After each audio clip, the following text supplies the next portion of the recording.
Hello everyone, welcome to my channel, and this is a part 2 of the approach to abdominal pain. And in this part we will basically discuss about all the condition in which the abdominal pain will be seen in the great detail, what are the clinical features, what are the history, investigation, and we will also talk about very few about the management part also. And if you have not seen the part first, then watch that part, and after that you can watch this part. So one of the cause of the pain in right hypochondrium is liver abscess. So a patient of liver abscess presents in the clinic with a feature of pain in the right hypochondrium associated with fever, nausea, vomiting, and there can be hepatomegaly. And basically the pain is due to the hepatomegaly, as we know that basically liver is not pain sensitive, but the capsule that is surrounding the liver, this capsule is actually pain sensitive, and whenever there is a hepatomegaly, this capsule stretches, and that's why there occurs the pain sensation of pain. And in the liver abscess, basically it can be due to the bacterial, so if that is due to bacteria, that is called pyogenic liver abscess. So in that condition we will get increased WBC count. There will be decreased serum albumin level, as we know that liver is involved in formation of the plasma proteins. So if the liver is diseased, then there will be decrease in level of plasma protein in serum. And ultrasonography and CT scan can be done for the aspiration of the liver abscess, the pus.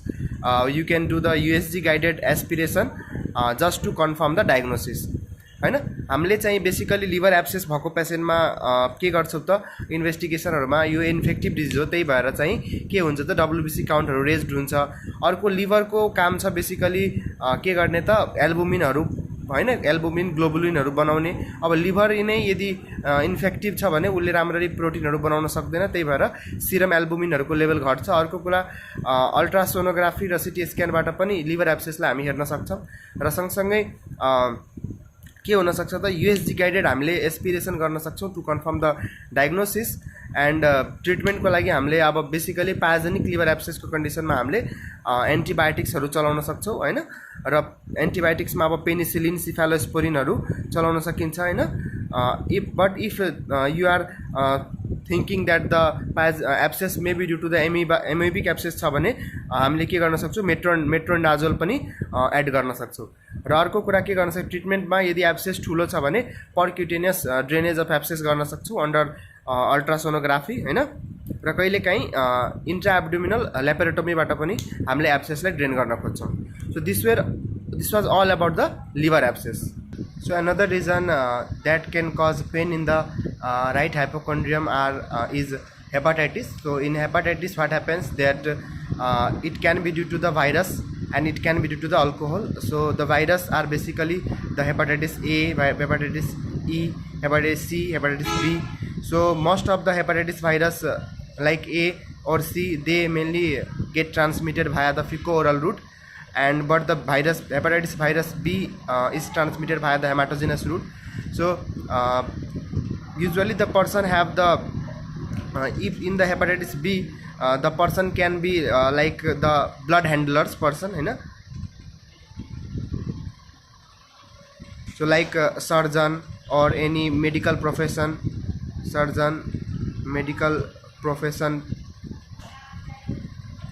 अब hepatitis be को पेसेन्टहरुले usually चाहिँ कस्तो हुन्छ कि यो पेसेन्टहरुको history हुन्छ blood handling गर्ने, जस्तो सर्जन भयो, मेडिकल प्रोफेसनहरुको मान्छेहरु भयो हैन, नर्सहरु भयो। अब अर्को कुरा चाहिँ अब यस्तो पर्सनहरुमा के हुन्छ, धेरै चान्स हुन्छ कि उनीहरुले ब्लड ह्यान्डलिङ गरिरा हुन्छ जति बेला पनि। So there will be most of the chance कि उनीहरुलाई हेपाटाइटिस बी को इन्फेक्सन लाग्न सक्छ। र अल्टिमेटली अर्को कुरा चाहिँ के हुन्छ कि अब भाइरल को कारणले भयो भने त ठिकै हो, कि त फिको-ओरल रुटबाट हुन सक्छ कि त हेमाटोजिनस रुटबाट हुन सक्छ। अब हेमाटोजिनस रुटबाट हुन्छ भने युजुअली पर्सन चाहिँ ब्लड ह्यान्डलिङ भएको हिस्ट्रीहरु मेबी लिएर आउन सक्छ, और घरमै कसैलाई हेपाटाइटिस बी को हिस्ट्री पनि हुन सक्छ हैन। फ्यामिली हिस्ट्रीमा फ्यामिली और कोही नेबरमा चाहिँ कोही फ्रेन्ड्समा चाहिँ कसैलाई हेपाटाइटिस बी छ भने त्यति बेला चाहिँ सर्न सक्छ। अर्को कुरा if the hepatitis is due to alcohol, then there may be the history of alcohol abuse को हिस्ट्री हुन सक्छ हैन। अर्को कुरा चाहिँ अब हेपाटाइटिस कुनै पनि हेपाटाइटिस भाइरल हो कि अल्कोहल भनेर कसरी छुट्याउन सकिन्छ कि युजुअली यो जुन एएसटी र एएलटी जुन छ इन्जाइम्सहरू, these are the AST and ALT are basically लिभरको इन्जाइम्सहरू हो हैन, जुन लिभरको इन्जाइम्सहरू कुनै पनि लिभर डिजिजमा एलिभेट हुने गर्दछ। And these AST and ALT basically are raised in alcoholic hepatitis, but they do not raise as much as raised in viral hepatitis. Viral हेपाटाइटिसमा एएसटी र एएलटीको लेभलहरू almost greater than 100 or greater than 1000 सम्म पनि जान्छ हैन। Normally 45 to 35 जति level हुनुपर्ने हैन, तर भाइरल हेपाटाइटिसमा के हुन्छ एएसटी एएलटीको लेभल 100,000 भन्दा पनि बढी हुन सक्छ।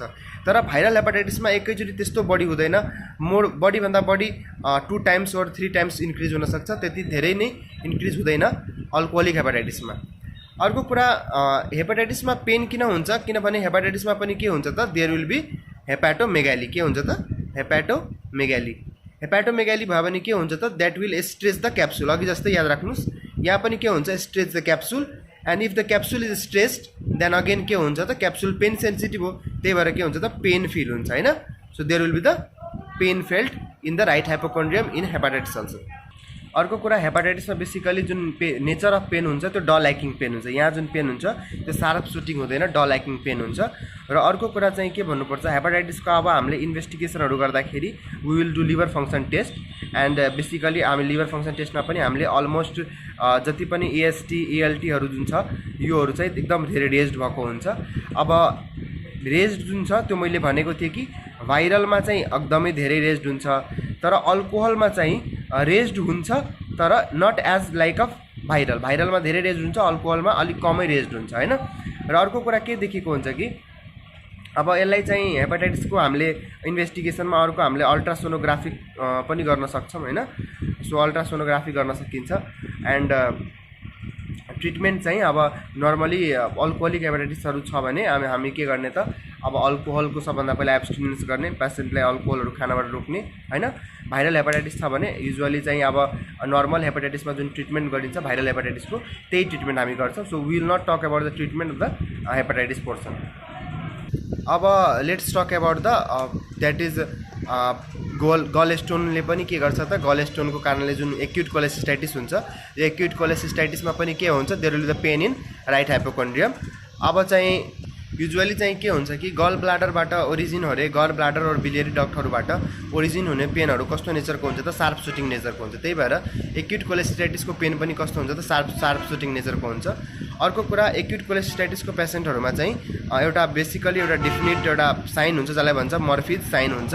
सो मर्फिज साइन देखिन्छ। के हो मर्फिज साइन भनेको, whenever you palpate the right hypochondrium of that person and palpate गर्दाखेरि के हुन्छ, यदि हामीले प्रेस गर्यो राइट हाइपोकोन्ड्रियममा भने सो वाट इज मर्फिज साइन कि पेसेन्टको राइट हाइपोकोन्ड्रियममा पेसेन्टलाई प्रेस गर्दाखेरि और हामीले जब पाल्पेट गरिरहेको हुन्छौँ राइट एब्डोमिनल पाल्पेसन, त्यति बेला जब हामीले राइट हाइपोकोन्ड्रियमलाई प्रेस गर्छौँ देन त्यति बेला उनीहरूलाई इन्स्पायर गर्ने बेला भन्छौँ। र इन्स्पायर गर्ने बेला के हुन्छ उनीहरूको पेनले गर्दाखेरि उनीहरूको ब्रेथ एकछिनको लागि रुक्छ, द्याट इज ब्रेथ क्याच हुन्छ। र त्यो ब्रेथ क्याच भयो भने that is called Murphy's sign. So Murphy's sign is a typical feature of acute cholecystitis. अर्को एक्युट कोलेसिस्टाइटिसहरूमा के हुन्छ त nausea and vomiting are common हैन। सो nausea and vomiting are common हुन्छ। र अर्को कुरा चाहिँ पेन चाहिँ प्रोग्रेसिभ नेचरको सार्प सुटिङ हुन्छ। र अर्को चाहिँ पेन कस्तो हुन्छ त प्रोग्रेसिभ नेचरको हुन्छ, प्रोग्रेसिभ नेचर अफ पेन। अर्को कुरा एक्युट कोलेसिस्टाइटिसमा स्टोन गल ब्लाडर भित्र छ, त्यही भएर लिभरबाट जुन बाइल आउँछ बाइल डक्टहरू बाइल जुसहरू, त्यो बाइल जुसहरूको लागि वे पुरै क्लियर छ जाने, त्यही भएर there will be no obstruction in the outflow of the bile juice from the liver. त्यही कारणले के गर्दाखेरि के हुन्छ एक्युट कोलेसिस्टाइटिसमा there will be no jaundice. So यहाँ चाहिँ जन्डिस जस्तो फिचर हुँदैन। So there will be no jaundice in acute cholecystitis. र अर्को कुरा चाहिँ अब इन्भेस्टिगेसनहरू गर्दाखेरि चाहिँ अब यो पनि एउटा इन्फेक्टिभ कन्डिसन हो, किनभने गल ब्लाडर वालमा इन्फेक्सन भएको छ। सो इन्फेक्टिभ कन्डिसन भएको कारणले के हुन्छ त डब्ल्युबिसी काउन्टहरू इन्क्रिज भएको हुनसक्छ हैन। तर हामीले लिभर फङ्सन टेस्ट गर्दाखेरि लिभर फङ्सन टेस्ट नर्मलै आउन सक्छ हैन। सो एलएफटीहरू नर्मल हुनसक्छ। र हामीले यसलाई डायग्नोस गर्नको लागि के गर्न सक्छौँ त यो अल्ट्रासोनोग्राफिक टेस्ट गर्न सक्छौँ। र युजुअली अब एक्सरे पनि गर्न सकिन्छ हैन। स्टोन डिटेक्ट गर्नको लागि यदि क्याल्सियमहरु स्टोन छ भने एक्सरेबाट पनि थाहा पाउन सकिन्छ। सो एक्सरे इरेक्ट पोजिसनमा एक्सरे गरेर हेर्यो भने के हुन सक्छ त हामीले हेर्न सक्छौं कि स्टोनहरु छ भनेर बुझ्न सकिन्छ if the stone is calcium stone हैन। अब यसको ट्रिटमेन्ट भन्नुपर्दा एक्युट कोलेसिस्टाइटिस भनेको एउटा इन्फेक्टिभ कन्डिसन हो। जति बेला स्टोन मात्रै हुन्छ भने र इन्फेक्सन छैन भने त्यति बेला यसको अपरेसन गर्न प्रिफर गर्छौं हामी। तर पेशेन्ट यदि हस्पिटलमा आएको छ भने युजुअली उ इन्फेक्सन लिएर आएको हुन्छ र त्यति बेला हामी इन्फेक्सनको इन्फेक्सन भएको कारणले गर्दाखेरि यति बेला हामी अपरेसन गर्न हामी चाहदैनौं, किनभने अहिले अपरेसन गरे भने there can be the septicemia or ब्याक्टेरियाहरु हुन सक्छ। सो त्यही भएर हामीले के गर्छौं हामी मेडिकल म्यानेजमेन्ट तर्फ लान्छौं हैन। सो मेडिकल म्यानेजमेन्ट गल स्टोनको लागि के गर्न सकिन्छ त कोलेस्ट्रोल लोअरिङ एजेन्ट्सहरु दिन सकिन्छ हैन। कोलेस्ट्रोल लोअरिङ एजेन्ट्सहरु दिन सकिन्छ। बेसिकली अब चाहिँ एटरभास्टाटिनहरु, सो स्ट्याटिन्सहरु जति पनि कोलेस्ट्रोल लोअरिङ एजेन्ट्स छ एचएमजी कोए इन्हिबिटरहरु तिनीहरु बेसिकली हामी दिनेहरु के हो त एचएमजी को रिडक्टेज इन्हिबिटर हैन इन्हिबिटर्सहरु भयो। यिनीहरुले कोलेस्ट्रोल फर्मेसनहरु रोक्छ। र अर्को कुरा अब इन्फेक्टिभ कन्डिसन छ भने हामीले एन्टिबायोटिक्स दिन सक्छौं। र यहाँ पनि एन्टिबायोटिक्समा बेसिकली त्यही पेनिसिलिन ग्रुप अफ एन्टिबायोटिक्स और थर्ड जेनेरेसन सिफालोस्पोरिनहरु हामीले बेसिकली युज गर्न खोज्छौं। र यसपछि हामी के गर्छौं त जब पेशेन्ट स्टेबल हुन्छ सो 6 वीक अलमोस्ट 6 वीक पछि के हुन्छ त पेशेन्ट स्टेबल हुन्छ र पेशेन्ट स्टेबल भइसकेपछि त्यसपछि हामी के गर्न खोज्छौं त पेशेन्टलाई फेरि पछि एक्युट कोलेसिस्टाइटिसको अट्याक आउन सक्छ। त्यो अट्याक नआओस् भनेर हामीले के गर्छौं त कोलेसिस्टेक्टोमी नै गर्दिन्छौं हैन। गल ब्लाडरलाई रिमुभै गर्दिन्छौं एलोङ विथ स्टोन। सो यो चाहिँ बेसिकली ट्रिटमेन्ट गरिन्छ एक्युट कोलेसिस्टाइटिसमा। अब कहिलेकाहीँ के हुन सक्छ त stone can be in the common bile duct. So common bile डक्टमा पनि स्टोन हुन सक्छ। So stone in common bile duct यो यस्तो भयो भने this condition is called choledocholithiasis. Choledocholithiasis and कोलेडोकोलिथियासिसमा पनि के हुन्छ there will be the intense pain हैन। सो यहाँ पनि के हुन्छ त there will be sharp shooting pain which is progressive in nature. यहाँ पनि के हुन्छ त pain will be progressive in nature हुन्छ। अब यो केस जुन कोलेडोलिथियासिस हो यो एउटा इन्फेक्टिभ कन्डिसन हैन। So it is a non infective condition. So non infective छ भने यहाँ पेन चाहिँ किन हुन्छ? यहाँ पेन किन हुन्छ किनभने जुन कमन बाइल डक्टमा जुन स्टोन छ सो यो कमन बाइल डक्टमा स्टोन छ भने बाइल डक्टमा पनि के हुन्छ त पेरिस्टाल्टिक मुभमेन्टहरु भइरा हुन्छ। Peristaltic movement. सो यो पेरिस्टाल्टिक मुभमेन्टले गर्दाखेरि के भइरा हुन्छ त स्टोनलाई उले के गर्न खोज्छ तलतिर यो पुरै कन्ट्राक्सन भइरा हुन्छ। सो यो कन्ट्राक्सन भएर जुन स्पाज्मोडिक कन्ट्राक्सन हुन्छ यो गल ब्लाडरको बाइल डक्टको वालको। सो बाइल डक्टको वालको जुन बाइल डक्ट वालमा के हुन्छ त स्पाज्मोडिक कन्ट्राक्सन हुन्छ। किनभने बिलियरी डक्टले उलाई के गर्न खोजिरा हुन्छ स्टोनलाई त्यहाँबाट रिमुभ गर्न खोजिरा हुन्छ। त्यही भएर त्यहाँ कन्ट्राक्सन भइरा हुन्छ र यो कन्ट्राक्सनले गर्दाखेरि के हुन्छ वाल स्ट्रेच भइरा हुन्छ। वालमा जे होस् प्रेसर परिरा हुन्छ र त्यसको कारणले के गर्दाखेरि के हुन्छ त there will be pain. So pain basically किन हुन्छ देयर विल बी स्पाज्मोडिक कन्ट्राक्सनले गर्दाखेरि पेन हुन्छ। अब जति बेला पनि त्यो स्पाज्मोडिक कन्ट्राक्सन हुँदैन एउटा फिक्स टाइमको लागि कन्ट्राक्सन हुन्छ फेरि रिल्याक्सेसन हुन्छ कन्ट्राक्सन हुन्छ फेरि रिल्याक्सेसन हुन्छ। त्यही भएर जुन यहाँ पेन हुन्छ त्यसलाई हामीले के भन्छौँ बेसिकली त बिलियरी कोलिकी पेन भन्छौँ। के भन्छौँ त बिलियरी कोलिकी पेन। किन बिलियरी कोलिकी पेन भन्छ त किनभने पेन यहाँ चाहिँ इन्टरमिटेन्ट टाइपको पेन छ। के छ त इन्टरमिटेन्ट टाइपको पेन छ। It is not continuous. So यहाँको जुन पेन छ त्यो कन्टिन्युअस पेन छैन इन्टरमिटेन्ट पेन छ हैन। किनभने जति बेला स्पाज्मोडिक कन्ट्राक्सन गर्छ त्यति मात्र मात्रै पेन हुन्छ त्यसपछि फेरि पेन रिलिभ हुन्छ फेरि कन्ट्राक्सन हुँदाखेरि पेन हुन्छ फेरि पेन रिलिभ हुन्छ। So this is the condition. यो यस्तो कन्डिसन जहाँ चाहिँ कन्टिन्युअस पेन हुँदैन इन्टरमिटेन्ट टाइपको पेन हुन्छ हैन। सो यही कारणवश चाहिँ के हुन्छ त यसले पनि राइट हाइपोकन्ड्रियामा पेन देखाइरा हुन्छ।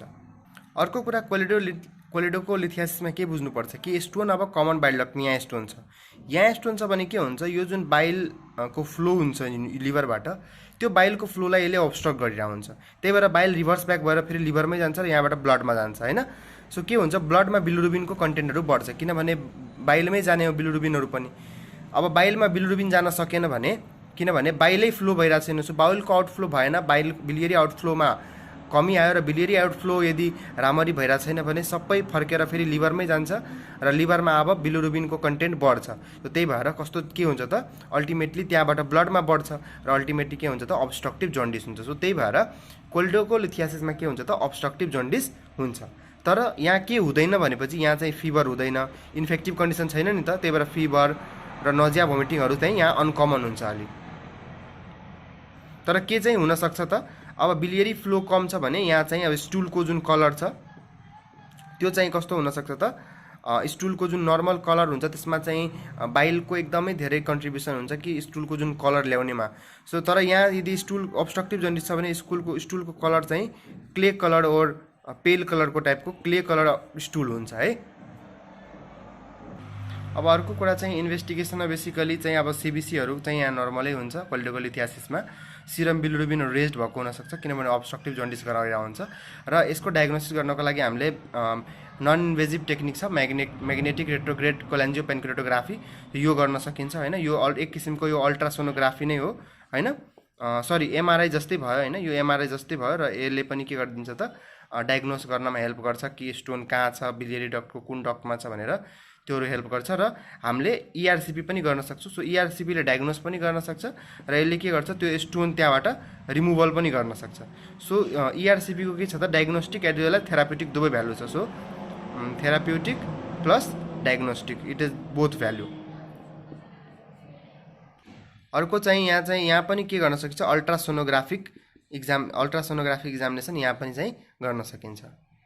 अर्को कन्डिसन छ acute cholangitis. So acute cholangitis is actually define as the inflammation of the biliary duct. यहाँ के हुन्छ, बिलियरी डक्टको इन्फ्लामेसन हुन्छ। एक्युट कोलेसिस्टाइटिसमा गल ब्लाडरको वालहरूमा इन्फ्लामेसन हुन्थ्यो, तर यहाँ के छ, यो बिलियरी डक्टमा इन्फ्लामेसन हुन्छ। हामीलाई थाहा छ कि यो बिलियरी डक्ट अल्टिमेटली कहाँ ओपन हुन्छ त, सेकेन्ड पार्ट अफ ड्युडेनममा। यो ड्युडेनम छ भने ड्युडेनमको सेकेन्ड पार्टमा ओपन हुन्छ। सो ड्युडेनमको सेकेन्ड पार्टमा ओपन हुन्छ भने ड्युडेनमबाट कुनै पनि ब्याक्टेरियाहरू एसेन्ड गरेर माथि जान सक्छ र यो वाललाई इन्फ्लेम गर्न सक्छ, एउटा कारण। अर्को यहाँ जुन स्टोन हुनसक्छ कहिलेकाहीँ, जस्तो कोलेडोकोलिथियासिसमा यहाँ जुन स्टोन छ त्यो स्टोनले गर्दाखेरि पनि के हुनसक्छ, यो वरिपरि इन्फेक्सन हुनसक्छ। So inflammation of the duct caused by mainly गरेर bacteria or due to bacteria mainly from the duodenum. So ड्युडेनमबाट जाने ब्याक्टेरियाले पनि गर्न सक्छ, चाहे यदि कुनै स्टोन छ भने त्यो स्टोनले पनि इन्फ्लामेसन गराउन सक्छ र यो कन्डिसनलाई भन्छ एक्युट कोलान्जाइटिस। बेसिकली चाहिँ यो ब्याक्टेरियाहरूले गर्छ र यो एक्युट कोलान्जाइटिसमा के हुन्छ, मेन फिचर भनेपछि फिभर हुन्छ। अब पेन त भइ नै हाल्यो, पेन भनेको पेन त्यही नेचरको भयो, यहाँ पनि सार्प सुटिङ पेन हुन्छ हैन, सार्प सुटिङ पेन हुन्छ हैन, फिभर हुन्छ।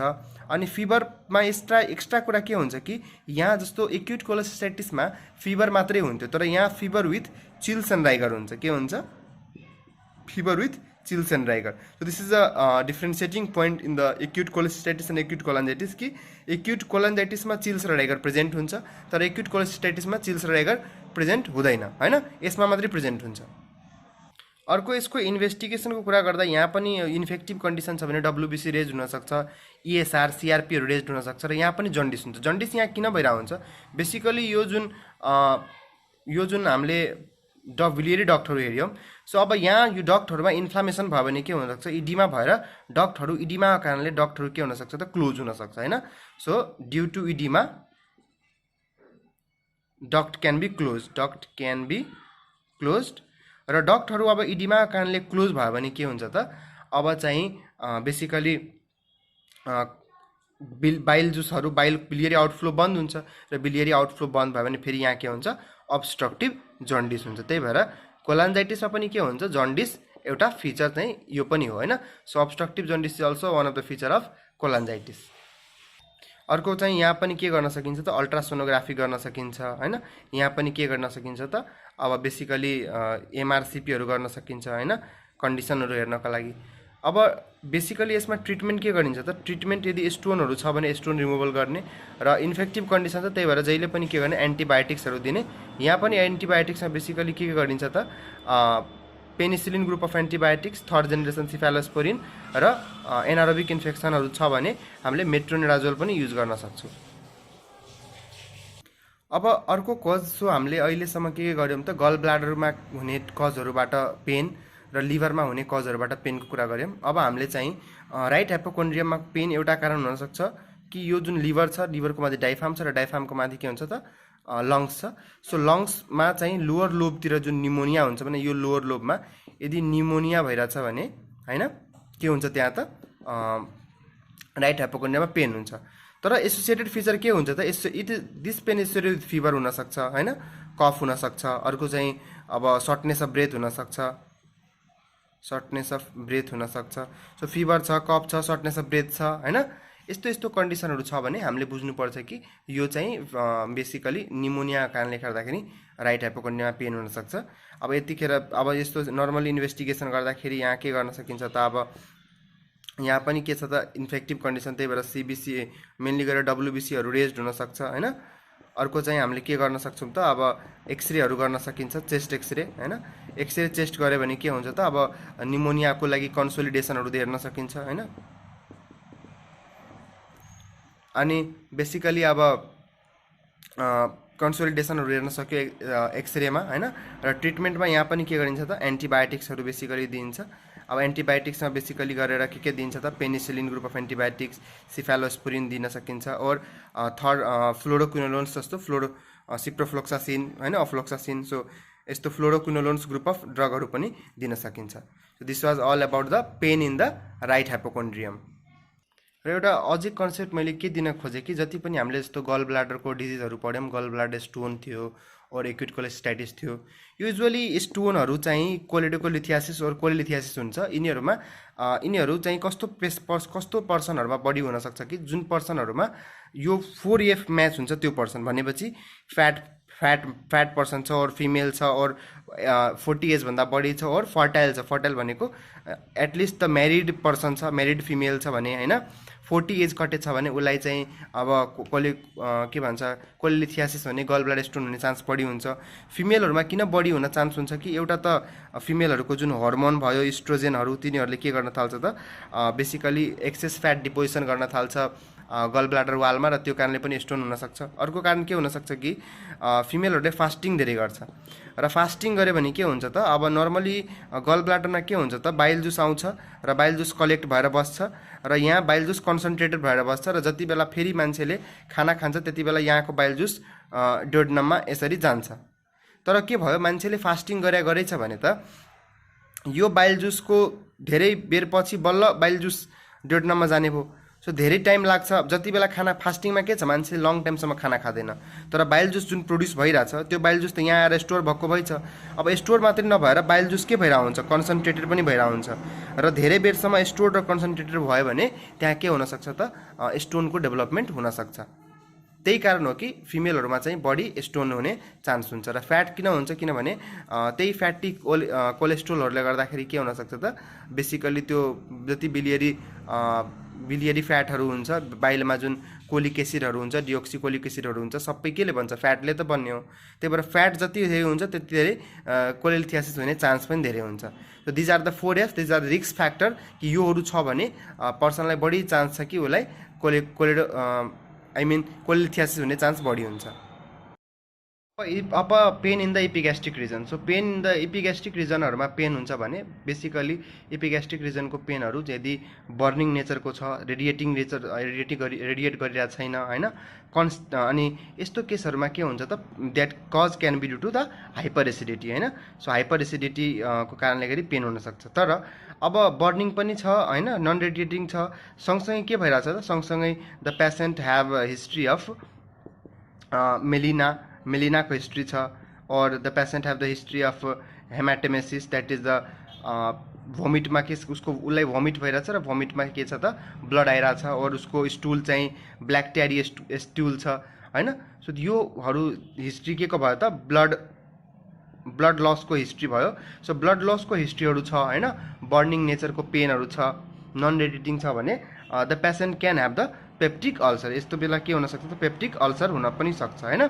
पेप्टिक अल्सर छ भने युजुअली पेसेन्ट चाहिँ रिस्क फ्याक्टरमा के हुनसक्छ, so H pylori associated infection हुनसक्छ, और युजुअली के त एनएसएड्सहरूको धेरै इन्टेक गरेको हिस्ट्री पनि हुनसक्छ होइन।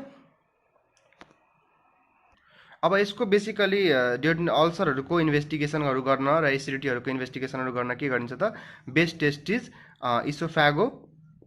इसोफेगो ग्यास्ट्रो ड्योडोनोस्कोपी। सो जुन इन्डोस्कोपिक एक्जामिनेसन भनिन्छ होइन, सो इन्डोस्कोपिक एक्जामिनेसनमा बेसिकली इसोफेगो ग्यास्ट्रोड्योडोनोस्कोपी गरिन्छ होइन। यो टेस्टबाट चाहिँ हामी कन्फर्म गर्न सक्छौँ कि केही काइन्ड अफ पेप्टिक अल्सर छ कि होइन। सो त्यो कुराहरू चाहिँ के भन्छ हाइपर एसिडिटी र पेप्टिक अल्सरमा यति कुराहरू देखिन्छ। अब इपिग्यास्ट्रिक पेन यदि अब त्यो कारण छ, यदि मानौँ कि हाइपर एसिडिटी और पेप्टिक अल्सर डिजिजको कारण छ भने हामीले के गर्छौँ त, मेनली गरेर पेप्टिक अल्सर डिजिजहरूको लागि त एच पाइलोरी रेजिमेनहरू चाहिँ अब चलाइन्छ होइन। एच पाइलोरी रेजिमेन गएर हेर्नु एकचोटि के हुन्छ होइन, म यसमा डिस्कस गर्दिनँ। अर्को कुरा चाहिँ पेप्टिक अल्सर डिजिजहरूको लागि अब पेन्टोप्राजोलहरू दिन सकिन्छ, हाइपर एसिडिटीहरूको लागि पेन्टोप्राजोल दिन सकिन्छ, एन्टाएसिड्सहरू युजुअली एडभाइस गर्न सकिन्छ, अनि वाटर इन्टेकहरूको लागि वाटर इन्टेक बढाउनको लागि एडभाइस गर्न सकिन्छ। सो योहरू चाहिँ इपिग्यास्ट्रिक पेनको लागि गर्न सकिन्छ। अब इपिग्यास्ट्रिक पेन छ तर पेसेन्ट चाहिँ के छ त, अलि ओल्डर पेसेन्ट छ, ओल्डर भन्दा पनि ग्रेटर देन 30 और 40 इयर्सको पेसेन्ट छ, र त्यसपछि पेसेन्टको जुन नेचर अफ पेन छ त्यो थ्रोबिङ टाइप अफ पेन छ होइन, थ्रोबिङ और कम्प्रेसिङ नेचर अफ पेन छ। त्यो pain is not burning type, rather it is a throbbing or burning or throbbing or compressing type of nature of pain छ होइन। र pain चाहिँ रेडिएट भइरहेछ, अब radiate to the left arm होइन, left आर्मतिर रेडिएट भइरहेछ, जतिर रेडिएट भइरहेछ भने त्यति बेला चाहिँ हामीले कि त मायोकार्डियल इन्फाक्सन एन्जाइनाहरूतर्फ सस्पेक्ट गर्नुपर्छ। र यस्तो सस्पेक्ट गरिसकेपछि हामीले टेस्ट बेसिकली इसिजी टेस्ट गर्ने, इलेक्ट्रोकार्डियोग्राम टेस्टहरू गर्न सकिन्छ। अनि अर्को चाहिँ हामीले अब कार्डियाक ट्रोपोनिनहरू पनि गर्न सकिन्छ होइन, कार्डियाक ट्रोपोनिनको लेभलहरू चेक गर्न सकिन्छ। र अर्को अब जस्तो कार्डियोभास्कुलर रिस्क फ्याक्टरहरू छ कि छैन भनेर पनि हेर्ने, जस्तो पेसेन्टलाई अब उसको हाइपरटेन्सन कस्तो छ होइन, हाइपरटेन्सन छ कि छैन।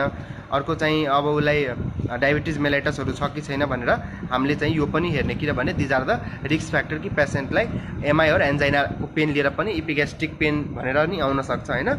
त्यति बेला चाहिँ हामीले त्यो कुरामा कसन लिनुपर्छ कि यो होइन, यो ग्यास्ट्राइटिसको कारणले पेन होइन, यो एन्जाइनाको कारणले पेन हो भनेर बुझ्नुपर्छ हामीले।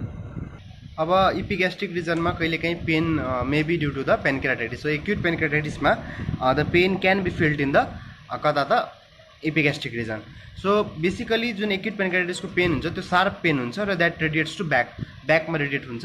र अर्को कुरा pain relieves when patient lean forward. So patient फरवार्डतिर लिन गऱ्यो भने पेन चाहिँ रिलिफ हुन्छ। यस्तो किन हुन्छ कि एक्चुअली के हुन्छ त, हामीलाई थाहा छ कि यो जुन स्टोम्याक छ यो स्टोम्याकको पछाडिमा के छ त, यताबाट जुन पेनक्रियाज छ यसको पछाडितिर यसरी पर्छ पेनक्रियाज होइन। So pancreas is a actually retroperitoneal organ. कस्तो अर्ग्यान हो त पेनक्रियाज? रेट्रोपेरिटोनियल अर्ग्यान हो। र पेनक्रियाजको अगाडिमा के छ त, देयर इज इन फ्रन्ट के छ त, देयर इज स्टोम्याक।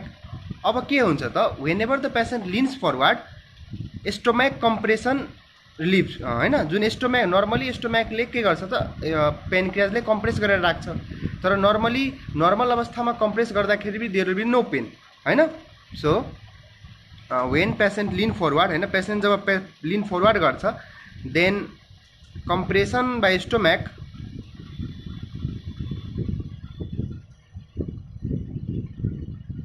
रिमुभ्स, कम्प्रेसन जुन स्टोम्याकले गरेर त्यो हट्छ र त्यसपछि के हुन्छ, पेन के हुन्छ, डिक्रिज हुन्छ होइन। सो त्यही कारण छ कि पेनक्रियाज एउटा रेट्रोपेरिटोनियल अर्ग्यान हो। सो अगाडितिर स्टोम्याक छ। अब के हुन्छ कि स्टोम्याकले नर्मली कम्प्रेस गरेर हुन्छ, सो नर्मल अवस्थामा त केही हुँदैन, तर पेनक्रियाटाइटिसमा त्यो त्यति पनि कम्प्रेसनले पेन फिल भएर हुन्छ। त्यही भएर के हुन्छ, जब हामी स्टोम्याकलाई जब पेसेन्ट लिन फरवार्ड गर्छ स्टोम्याकको कम्प्रेसन हट्छ र स्टोम्याकको कम्प्रेसन हटेपछि के हुन्छ त, पेन डिक्रिज हुन्छ। द्याट्स वाइ यहाँ चाहिँ पेनक्रियाटाइटिसमा के हुन्छ त, pain रिलिप्सन when the patient lean forward. अब अर्को कन्सेप्ट के लिन जरुरी छ कि पेनक्रियाज जुन छ होइन, पेनक्रियाजमा के भयो त खासमा यहाँ इन्फ्लामेसन भयो हैन, इन्फ्लामेसन भयो। यो पेनक्रियाजमा इन्फ्लामेसन किन भयो, किन हुन सक्छ कि मोस्ट कमन कज के छ कि यो जुन हेपाटोपेनक्रियाटिक डक्ट छ यो डक्टमा केही कुनै किसिमको अब्स्ट्रक्सन आयो भने हैन। सो मोस्ट कमन कजहरू के हुन्छ त, मोस्ट कमन कज यसको छ स्टोन्स हैन, स्टोन्स फ्रम द गल ब्लाडर। सो गल ब्लाडरबाट आउने स्टोनहरूले के गर्न सक्छ त, यो पेनक्रियाटिक जुसको आउटफ्लोलाई ब्लक गर्न सक्छ र पेनक्रियाटिक जुसको आउटफ्लो ब्लक भयो भने के हुन्छ त, देयर विल बी पेनक्रियाटाइटिस। अर्को के कारण हुनसक्छ, अल्कोहलहरूले हैन। सो अल्कोहल इन्ड्युस्ड पेनक्रियाटाइटिस पनि हुनसक्छ। सो मोस्ट कमन जुन दुईवटा कज छ त्यो स्टोन र गल स्टोन र अर्को अल्कोहल। सो गल स्टोन र अल्कोहलले बेसिकली जे भएर पनि यदि पेनक्रियाटाइटिस भयो भने के हुन्छ त, अल्टिमेटली पेनक्रियाजको ब्लड भेसल्सहरू, पेनक्रियाजको पेरेन्काइमाहरू सबै इन्फ्लेम्ड भयो। अब पेनक्रियाजको पेरेन्काइमाहरू सबै इन्फ्लेम्ड भइरहेछ भने के हुन्छ त, जति पनि यहाँ आउने जति पनि ब्लड भेसल्स छ सबै ब्लड भेसल्सको के हुन्छ, भ्याजोडाइलेसन हुन्छ। के हुन्छ, भ्याजोडाइलेसन हुन्छ। किन भ्याजोडाइलेसन हुन्छ, किनभने it is a inflammatory condition हैन। अब भ्याजोडाइलेसन भएपछि के हुन्छ, यहाँ बनेको जति पनि इन्जाइम्सहरू छ पेनक्रियाजमा त्यो इन्जाइम्सहरू जान पाएको छैन भने त्योहरू सबै कहाँ जान्छ, ब्लडमा मिक्स हुन्छ। So pancreatic enzymes get mixed in blood. अब ब्लडमा पेनक्रियाटिक इन्जाइम मिक्स भयो भने के हुन्छ त, हामीले त्यही भएर हामीले यदि ब्लडमा टेस्ट गर्छौँ भने पेनक्रियाटाइटिसमा के हुन्छ, सिरम एमाइलेज र सिरम लाइपेजहरूको लेभल बढेको हुन्छ। एमाइलेज एन्ड लाइपेजहरू जुन हुन्छ यिनीहरूको लेभल रेज्ड हुन्छ। किन रेज्ड हुन्छ, हामीले बुझिसक्यौँ कि जब पेनक्रियाटाइटिस हुन्छ भ्याजोडाइलेसन हुन्छ र भ्याजोडाइलेसनले गर्दाखेरि पेनक्रियाटिक इन्जाइम्सहरू ब्लडमा मिक्स हुन्छ। त्यही भएर सिरम एमाइलेज र सिरम लाइपेजहरू इन्क्रिज भएको हुन्छ ब्लडमा। अर्को कुरा, यो जुन पेनक्रियाटिक इन्जाइम जुन ब्लडमा आयो यसले के गर्न थाल्छ त, यो इन्जाइम भनेको त कार्बोहाइड्रेट डाइजेस्ट गर्ने, प्रोटिन डाइजेस्ट गर्ने, फ्याट डाइजेस्ट गर्ने इन्जाइमहरू हो। That's why they start to digest the blood cells हैन। सो आरबिसीहरू के हुन थाल्छ, डाइजेस्ट हुन थाल्छ। डब्लुबिसीहरू चाहिँ डाइजेस्ट हुन थाल्छ इन अल अर्ग्यान्स। र आरबिसीहरू डाइजेस्ट भयो भने के हुन्छ त, अल्टिमेटली एनेमियाहरू हुनसक्छ हैन। सो एनेमिया भयो भने पेसेन्ट पेल हुन थाल्छ हैन पेसेन्ट। अर्को कुरा, आरबिसी धेरै डिग्रेड भइरहेछ भने अल्टिमेटली के हुन्छ त, बिलिरुबिनको फर्मेसन बढ्छ र बिलिरुबिन फर्मेसन बढ्यो भने अल्टिमेटली के हुन्छ त, there can be jaundice. So त्यही भएर चाहिँ पेनक्रियाटाइटिसको पेसेन्टमा जन्डिस पनि हुनसक्छ।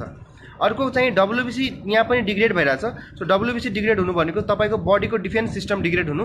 द्याट्स वाइ के हुनसक्छ त, युआर प्रोन टु इन्फेक्सन हुनसक्छ हैन। सो पेसेन्ट के हुनसक्छ, इन्फेक्सनबाट प्रोन हुनसक्छ। सो पेनक्रियाटाइटिसको पेसेन्टले यति फिचरहरू लिएर आउन सक्छ र कहिलेकाहीँ के हुन्छ त, पेनक्रियाटाइटिस यो स्टोन र अल्कोहलबाट नभएर अल्टिमेटली केबाट हुनसक्छ त, ट्रमाटिक पेनक्रियाटाइटिस पनि हुनसक्छ हैन। सो कुनै रोड ट्राफिक एक्सिडेन्ट भएर पनि पेनक्रियाटाइटिस हुनसक्छ, त्यस्तोलाई ट्रमाटिक पेनक्रियाटाइटिस भन्छ। र ट्रमाटिक पेनक्रियाटाइटिसहरूको केसमा के हुन्छ, अल्टिमेटली धेरै हेमरेज भएको कारणले त्यो हेमरेजिक ब्लडहरू के हुन्छ त, अम्ब्लाइकल रिजनतिर आएर, जुन अम्ब्लिकल रिजन छ नि स्टोमेकको त्यहाँ रिजनमा आएर सबै हेमरेजिक ब्लडहरू जम्मा हुन्छ र पुरै अम्ब्लिकसको वरिपरि चाहिँ ब्ल्याक और ब्लुइस डिस्कलरेसन देखिन्छ। सो दिस ब्ल्याक और ब्लुइस डिस्कलरेसन जुन छ, ब्ल्याक और ब्लू डिस्कलरेसन जुन देखिन्छ, अम्ब्लिकसको वरिपरि, दिस इज कल्ड कलेन्स साइन। यसलाई कुन साइन भन्छ, कलेन्स साइन भन्छ। सो कलेन्स साइनहरू देख्न सक्छ पेनक्रियाटाइटिसमा हैन। सो यति सिम्टमहरू भयो भने हामीले बुझ्छौँ कि यो पेनक्रियाटाइटिस हो। अब पेनक्रियाटाइटिसमा त्यही भएर चाहिँ अब यसको इन्भेस्टिगेसनहरूमा हामीले बेसिकली के हेर्छौँ त, सिरम एमाइलेज र लाइपेजहरूको लेभल, एमाइलेज लाइपेजहरू चाहिँ बढेको हुन्छ। अर्को चाहिँ अब बिलिरुबिनको, सिरम बिलिरुबिनहरू चाहिँ रेज्ड हुनसक्छ हैन, सिरम बिलिरुबिन रेज्ड हुनसक्छ। अर्को चाहिँ अब कहिलेकाहीँ के हुन्छ त, सिरम क्याल्सियम लेभलहरू डिक्रिज हुनसक्छ, किनभने यहाँ चाहिँ के हुन्छ त, क्याल्सियमहरू अल्टिमेटली गएर क्याल्सियमको युज हुनसक्छ, किनभने हाइपोक्याल्सिमिया भइरहेको हुन्छ अल्टिमेटली केमा त, पेनक्रियाटाइटिसमा हैन। अनि so these are the test can be done हैन। अर्को चाहिँ सिटी स्क्यान पनि गर्न सकिन्छ हैन। अब ट्रिटमेन्टको लागि बेसिकली ट्रिटमेन्टहरू सिम्टोमेटिक ट्रिटमेन्टहरू गरिन्छ हैन, एन्टिबायोटिक्सहरू दिइन्छ, किनभने इन्फेक्सनको लागि पनि प्रोन छ, एन्टिबायोटिक्स दिइन्छ, सिम्टोमेटिक ट्रिटमेन्टहरू गरिन्छ हैन, आइभी फ्लुइड्सहरू दिइन्छ। पेसेन्टलाई चाहिँ बेसिकली अब निल पर ओरलमा राख्छ हैन, किनभने जुसहरू जति निस्क्यो भने त्यति अझै कन्डिसन नराम्रो हुन्छ। त्यही भएर एनपिओमा राख्छ पेसेन्टलाई हैन, केही पनि मुखबाट खाना नदिने, आइभी फ्लुइड्स पनि दिने हैन। र सधैँ के गर्ने त, उसको अब सिरम एमाइलेज र लाइपेजहरू डे टु डे मोनिटरिङ गरिराख्ने होइन। सो योहरूमा के हुन्छ त डे टु डे मोनिटरिङ गरिन्छ। र यदि कज चाहिँ गल स्टोन छ भने पेसेन्टलाई वन्स स्टेबल भइसकेपछि के गर्ने त गल स्टोनहरू रिमुभल गर्न सकिन्छ, गल स्टोन रिमुभ चाहिँ गर्न चाहिँ सकिन्छ। So this was all about the pancreatitis. So मैले एपिग्यास्ट्रिक रिजनको पेनमा चाहिँ पेप्टिक अल्सरको बारे केही कुरा भन्न बिर्सेछु अघि। सो म यो भनिदिरहेको छु। पेप्टिक अल्सर कहिलेकाहीँ के हुनसक्छ त अब नन पर्फोरेटिङ पेप्टिक अल्सर छ जुन अहिले पर्फोरेट भएको छैन, त्यसमा के हुन्छ त बाँकी सबै पेप्टिक अल्सरको फिचर जस्तो मेलिना, अब एपिग्यास्ट्रिक पेन छ, मेलिना छ, योहरू त भइ नै हाल्यो। एक्स्ट्रामा के फिचर हुनसक्छ कि अब एपिग्यास्ट्रिक टेन्डरनेस हुनसक्छ। के हुन्छ त एपिग्यास्ट्रिक टेन्डरनेस हुन्छ इक्जामिनेसन गर्दाखेरि। So on examination there can be epigastric tenderness. तर यदि पेप्टिक अल्सर यदि पर्फोरेटेड भएको छ भने अब जुन पेन हुन्छ त्यो एपिग्यास्ट्रिक रिजनमै मात्रै नभएर that pain can be generalised abdominal pain. So त्यो पेन के हुनसक्छ त जेनरलाइज्ड एब्डोमिनल पेन हुनसक्छ होइन। त्यहाँ के हुनसक्छ त अब पेसेन्टलाई पुरै पेरिटोनियम इन्फ्लेम्ड हुनसक्छ। सो पेसेन्टलाई केमिकल बेसिकली जुन स्टोम्याकबाट निस्केको फुडहरू HCLहरू सबै के हुनसक्छ त पेरिटोनियमलाई इन्फ्लेम गर्न सक्छ। This is called chemical peritonitis. So chemical peritonitis हुनसक्छ र केमिकल पेरिटोनाइटिस भएको कारणले गर्दाखेरि के हुन्छ त पेसेन्टले इक्जामिनेसन गर्दाखेरि टेन्डरनेस त देखाउँछ सँगसँगै गार्डिङ र रिजिडिटी पनि देखाउँछ। रिजिडिटी भनेको इन्भोलुन्ट्री गार्डिङ हो के भने गार्डिङ भनेको चाहिँ पेसेन्टले चाहिँ आफ्नो स्टोम्याकहरूलाई एकदम पहिले टच गर्नुभन्दा पहिले के गर्छ भोलुन्ट्री यदि उसले स्टोम्याकहरूलाई एकदम कडा जस्तो पाड्यो भने द्याट इज कल्ड गार्डिङ। तर इन्भोलुन्ट्री ऊ सुतिरहेछ त्यति बेला इक्जामिनेसन गरे त्यति बेला पनि उसले कडा पारिरहेछ भने that is rigidity. Rigidity means involuntary. अर्को कुरा यदि पर्फोरेटेड पेप्टिक अल्सर छ भने हामीले यसमा के गर्छौँ त एक्सरे पनि गराउँछौँ एब्डोमेनको एक्सरे होइन इन एरेक्ट पोजिसन। यसमा के हुनसक्छ कि जुन एक्सरे गराउँछु एब्डोमेनको होइन। सो यो एक्सरे छ भने एक्सरेमा के हुन्छ त अब यहाँ जुन डाइफार्म छ भने डाइफार्मको तल चाहिँ ग्यास देखिरहेको हुन्छ। So there can be seen gas under diaphragm होइन। सो एक्सरेमा के देखिन्छ त डाइफार्मको तल ग्यास देखिरहेको हुन्छ। So that is gas under diaphragm is seen. कुन केसमा त यदि पर्फोरेटेड पेप्टिक अल्सर छ भने हामीले ग्यास अन्डर डाइफार्म हेर्छौँ। अब pain in the left hypochondrium. So left हाइपोकोन्ड्रियममा यदि पेनहरू भइरहेछ भने basically the cause can be due to the spleen. So स्प्लिनको यदि रप्चर भयो, स्प्लिनिक इन्फाक्ट भयो, त्यो कारणले हुनसक्छ। So most common is the spleen rupture. So कुनै पनि स्प्लिन रप्चरको कसरी बुझ्ने कि usually spleen rupture is associated with road traffic accident or any physical violence so. सो कुनै फिजिकल भायोलेन्समा और रोड ट्राफिक एक्सिडेन्टमा मोस्ट कमन अर्ग्यान जुन भनरेबल छ रप्चरको लागि द्याट इज स्प्लिन होइन। स्प्लिन रप्चर हुन्छ र त्यही हो कि स्प्लिन रप्चर भयो भने there will be heavy bleeding होइन। हेभी ब्लिडिङ हुन्छ र ब्लिडिङहरू छिटो रुक्दैन किनभने स्प्लिनको जुन भेसल्सहरू हुन्छ त्यसमा स्मुथ मसल सेलहरूको क्वान्टिटी एकदम डिक्रिज हुन्छ। सो स्मुथ मसल सेलहरू कम भएको कारणले के हुन्छ भ्याजो कन्स्ट्रिक्सन छिटो हुँदैन। So vasoconstriction is delayed. Vasoconstriction is delayed र भ्याजो कन्स्ट्रिक्सन डिलेड भएको कारणले के भइरहेको हुन्छ त एकदमै धेरै हेभी ब्लिडिङ हुन्छ स्प्लिनिक रप्चरमा। र स्प्लिनिक रप्चर हेभी ब्लिडिङ भएको कारणले के हुन्छ पेसेन्ट सकमा जान सक्छ, पेसेन्ट एनेमिक हुनसक्छ होइन। सो सकको फिचरहरू लिएर आउन सक्छ, एनेमियाको फिचरहरू लिएर आउन सक्छ इफ द स्प्लिनिक रप्चरको कुरा छ भने। अर्को के हुनसक्छ स्प्लिनिक इन्फाक्ट हुनसक्छ। सो स्प्लिनिक इन्फाक्ट किन हुनसक्छ किनभने अब जस्तो let suppose it is a condition called sickle cell anaemia. So sickle cell anaemia के हुन्छ त आरबिसीहरू सिकल सेपको हुन्छ र सिकल सेप अफ आरबिसी के हुनसक्छ क्यापिलेरीमा गएर यसले ब्लक गर्न सक्छ र क्यापिलेरी ब्लक गऱ्यो भने के हुन्छ त अब क्यापिलेरी राम्ररी ब्लड सप्लाई पाउँदैन बाँकीको स्प्लिनिक प्यारेन्काइमाले र अल्टिमेटली के हुन्छ स्प्लिनिक इन्फाक्ट हुनसक्छ। सो स्प्लिनिक इन्फाक्ट भयो भने केसमा के हुन्छ त अल्टिमेटली यहाँ चाहिँ स्प्लिनिक इन्फाक्ट भयो केसमा चाहिँ अल्टिमेटली के भइहाल्छ त अब चाहिँ राम्ररी आई मिन कि सिकल से त्यही हुन्छ स्प्लिनिक इन्फाक्ट केसमा चाहिँ अब सिकल सेल एनिमियाहरूमा चाहिँ देखिन्छ मैले भन्न खोजेको। र यस्तो केसमा बेसिकली हामीले के गर्न सक्छौँ त इन्भेस्टिगेसन गर्नको लागि हामीले अब चाहिँ बेसिकली हामीले के गर्न सक्छौँ त इन्भेस्टिगेसनको लागि अल्ट्रासोनोग्राफी गर्न सक्छौँ होइन, एक्सरेहरू गर्न सकिन्छ। अर्को चाहिँ अब सिटी स्क्यानहरू गर्न सकिन्छ, एमआरआईहरू गर्न इमेजिङ टेस्टहरू जे पनि गर्न सक्यो अब यिनीहरूमा होइन। अर्को चाहिँ अब इन्भेस्टिगेसनमा हामीले कम्प्लिट ब्लड काउन्ट गरेर हेर्छौँ किनभने अब एनेमियाहरू फिचर आउन सक्छ होइन। अनि अर्को चाहिँ के गर्न सकिन्छ कि अब यसको ट्रिटमेन्टहरू भन्दाखेरि अब त्यही हो, स्प्लिनेक्टोमी, स्प्लिन पुरै काटेरै फालिदिन्छ। सो स्प्लिनेक्टोमी गरिन्छ यो केसमा।